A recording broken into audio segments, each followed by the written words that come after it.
Instituti KAF njofton zgjedhjet për kuvendin e anëtarëve.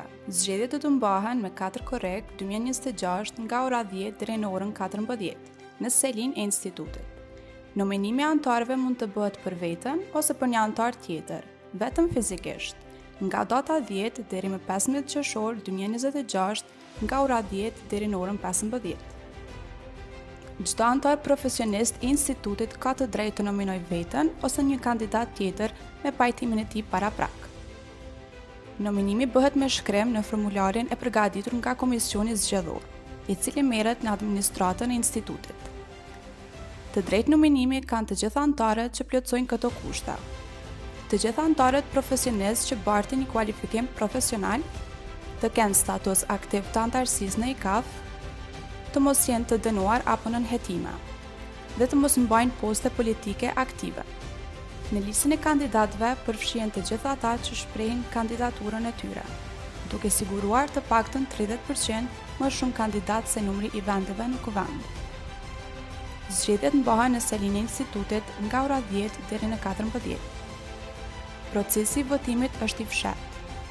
Çdo anëtar i përfshirë në listën e votuesve ka të drejtë vote për zgjedhjen e anëtarëve të kuvendit. Çdo votues identifikohet me një dokument valid dhe nënshkruan në listën e votuesve.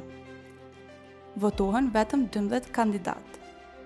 Nëse votohen më shumë se 12, flet votimi shpallet i pavlefshëm. Nëse votohen më pak, numërohen vetëm votat e dhëna.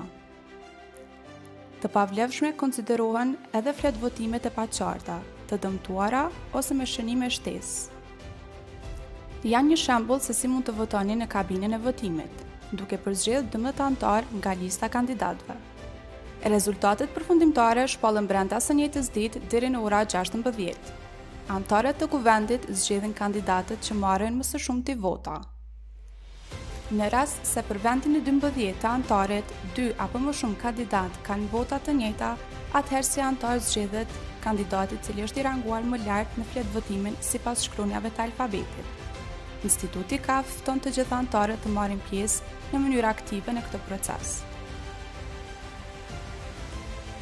Pjesëmarrja juaj është vendimtare.